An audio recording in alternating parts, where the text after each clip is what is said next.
To be honest, when I first heard of Kaeya from fans on the internet before I actually started playing the game, I found the concept of his character rather annoying because I thought he was some kind of persistent flirt with jobless vibes, and hearing the English voice line sort of solidified this impression I had of him. And yet, when I first encountered him in the game, which was surprisingly very early, I found him to be quite capable and also rather guarded, and I found that to be very intriguing. Aside from that, I also had the misfortune of downloading the Korean dub, in which his voice sounds like it's dripping with honey. And you can guess how my perception of him developed from that moment. I mean, he does have a mist splitter now, and that says a lot about where I stand now. So today, I'm once again gonna attempt to push the agenda of yet another character, although this time I'm going to try to approach it in a sort of different way. Instead of pointing out Kaeya's notable traits and how they contribute to his character, I'm going to try to analyze his character using descriptions of temperature, as I believe him possessing cryo powers comes off as very metaphorical. The interesting things about the terms warm and cold is that we tend to use them to describe many other things aside from actual temperature, such as someone's feelings and disposition. The term warm seems to have more positive connotations, as it is viewed as being synonymous with words like ardent, emotional, and passionate. Other definitions of warm also include having or expressing great depth of feeling, as well as having or showing kindly feeling and sincere interest. On the other hand, cold can be defined as an indicator that something is marked by a lack of the warmth of normal human emotion, friendliness, or compassion, with some notable synonyms being indifferent, bitter, and numbing. Coolness, which is like a less intense version of cold, can possess some positive connotations such as calmness and self-control, although it is still a word associated with aloofness, distance, standoffishness, and unsociability. Kaeya's character seems to be created with the knowledge of these connotations because his elemental skill description states that Kaeya seems affable, but his nature is that of unyielding ice. I think this description would naturally lead to people interpreting his supposed warmth as a facade, which hides his true inner coldness. However, I think that my fellow Kaeya enjoyers and I would find this reading to be too simplistic, as it paints him as overly fake and fails to acknowledge his more sensitive side, which comes up every now and then.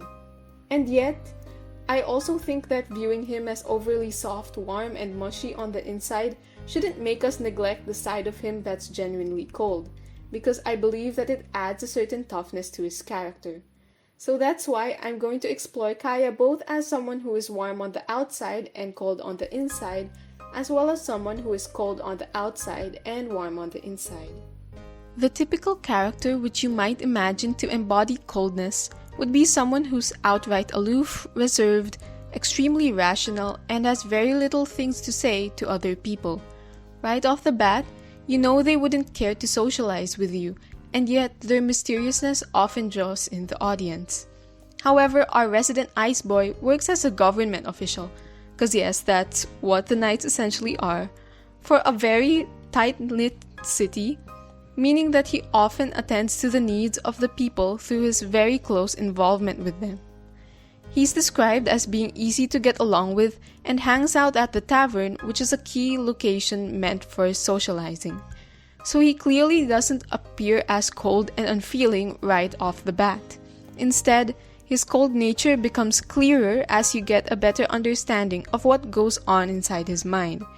His very cunning and scheming behavior in his story quest, which also appears very early on in the game, hints to him being cold and calculating.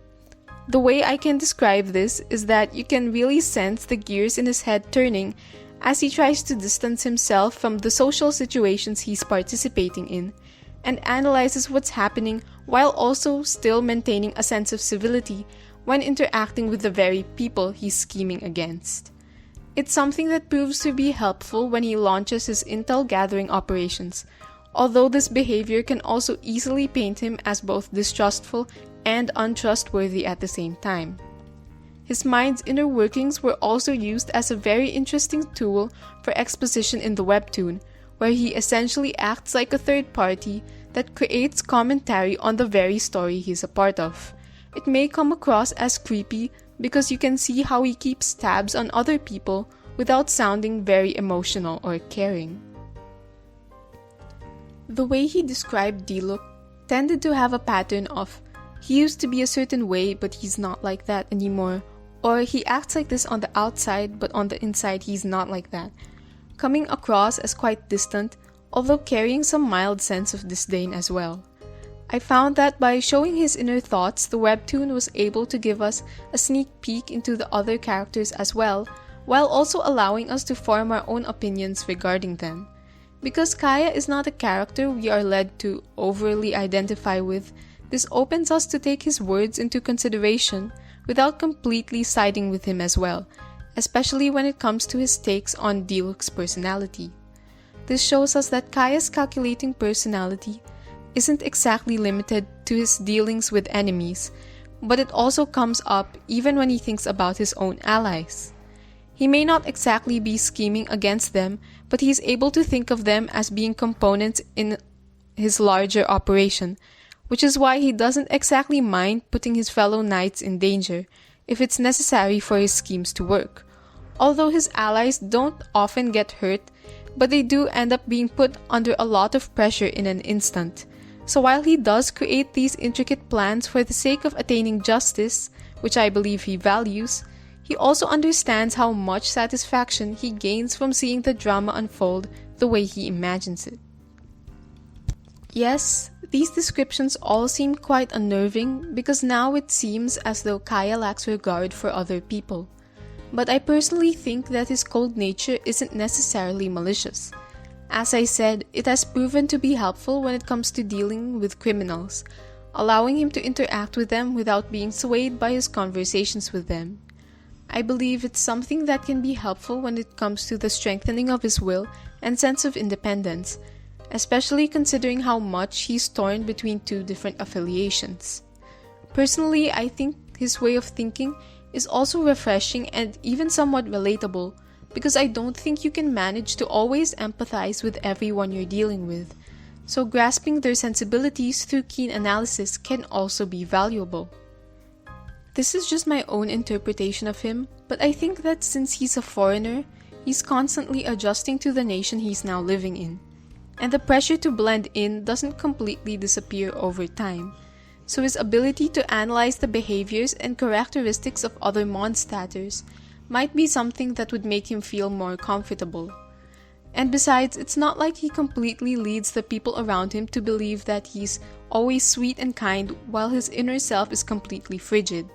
I do think some part of his inner coldness isn't exactly hidden, since people are aware of his scheming nature and he doesn't always act like a people pleaser, considering the number of times he's also intentionally made people uncomfortable for his own sense of humor, and sometimes he doesn't even try to hide how suspicious he is, since he has spoken Hilichurlian openly. For one, I think Jean's aware of how he's like and still views him positively, as she does with the other playable Mondstadters who have slightly off-putting personalities. Aside from helping him in the social realm, his coldness has also been something he seemingly relies on to manage and cope with his emotions that can be very overwhelming for him. I do agree that the way he does this can get creepy to a certain extent, as when it came to his reaction to Master Krepus's death. This led even some fans to view him negatively because he said the situation was interesting, and he also immediately retreated to thinking about where he stands between both of his dads, who represent both of his affiliations, instead of crying on the spot like a normal person would. It seems like even he recognized this behavior to be harmful, as he soon regretted not properly grieving along with D-Look because his mind was cluttered with other things. My take on this was that everything was too confusing for him to process, so he tried to analyze the situation and suspend the onset of very strong feelings, but that didn't turn out to be completely helpful.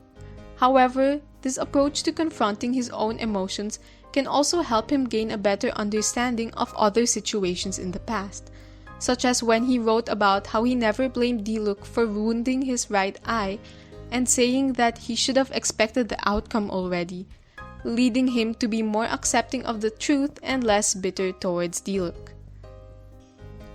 What I'm trying to say is that it's true that Kaeya possesses an inner coldness and it contributes to his personality in interesting ways because it allows him to view and think about the world and society in unique and refreshing ways.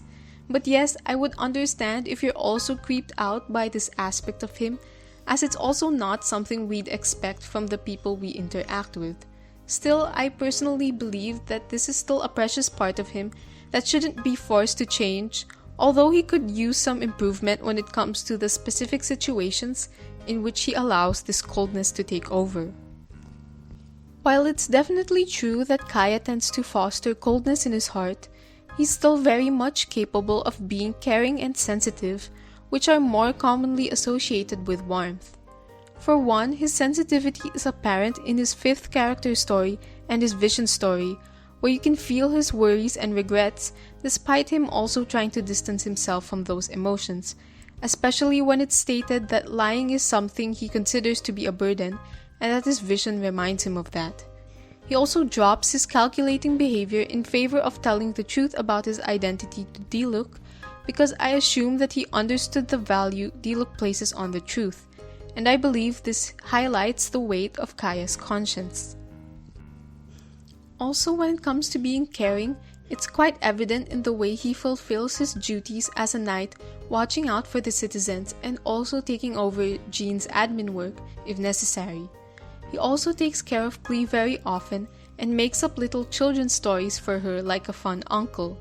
As much as he pisses them off rather intentionally, he's also accommodating to the traveler, quickly deciding to find them good apple cider instead of forcing them to drink alcohol. What I find additionally adorable is that lots of the times he's being genuinely caring, he prefers to do it in a more underhanded manner. For example, in Jean's story quest, he admits that he feels shy to admit how much he's contributed to the organization of the party, and in the webtoon, well, the untranslated part of it actually, he hands over Diluc's vision in a very tacky vase without letting Diluc know what's inside of it, meaning that he seemed to prefer doing this for him without necessarily receiving praise, credit, or gratitude. So he gets to look level-headed and calm on the outside, while his softer feelings of appreciation and concern for these people are kept hidden, perhaps to protect his more vulnerable side. Even with his interactions with the traveler, you can sense him often being touched by the way they express their friendship with him and how much they value him.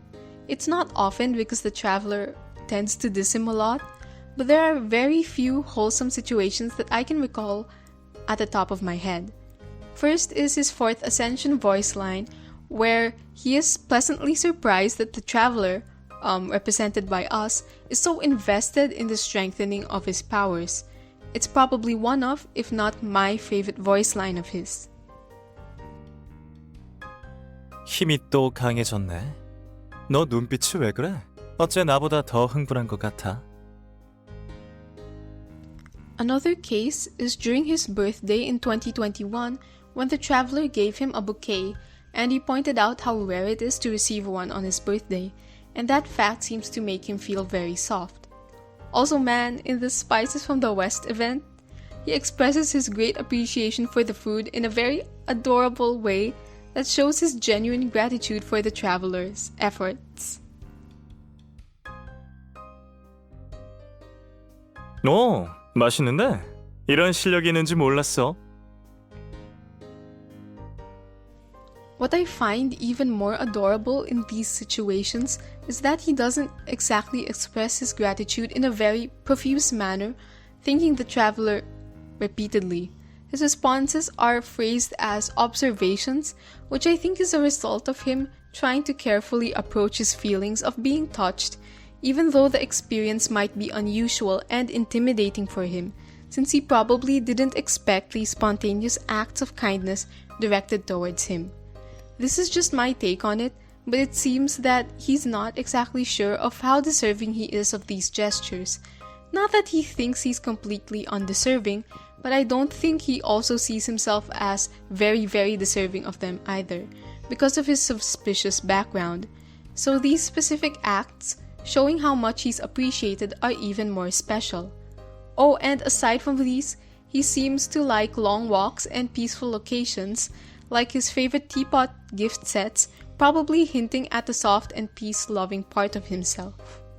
This goes to show that his coldness isn't always a constant presence in his inner self, and it's interesting to see how his inner coldness complements his inner warmth, both contributing to his dynamic character and motivations. Even his outer coolness and warmth are both interesting as they offset some of his complicated feelings and make him more presentable to society. I don't think that his facade is entirely harmful because at the end of the day, everyone does put on a persona since it can help us deal with the outer world better, and it's not always 100% fake, but it helps us manage interactions with others more effectively. The same goes for Kaeya, although I hope that there might come a time when he won't need to worry about it too much, and he'll allow himself to naturally shift into his cool or warm persona without viewing it as burdensome. Well, I don't think he micromanages his image too much now, but it would be interesting to see him become even less worried about it over time, perhaps as he comes to finally reckon with his identity and allegiances more decisively. So now that all that serious stuff is out of the way, here are some random thoughts I have about our lovely Kaeya. His idol animations are the ones I've seen the most number of times, and I find them very quirky. The sword movement always has that satisfying and honestly kinda loud swishy sound, and his coin toss also has quite a fun sound effect. He really comes across as a fidgeter, and with these idols, I think it's a reflection of how much goes on in his mind as well. His Rain voice line is something I really adore, both because of how cunning it sounds, and the delivery is also great. 비가 오는 날엔 얼음의 힘이 더 강해지겠지. 재밌는데. It's a hint that Kaeya loves the freeze reaction, and you should always fight with him when it's raining. And if it isn't raining, well...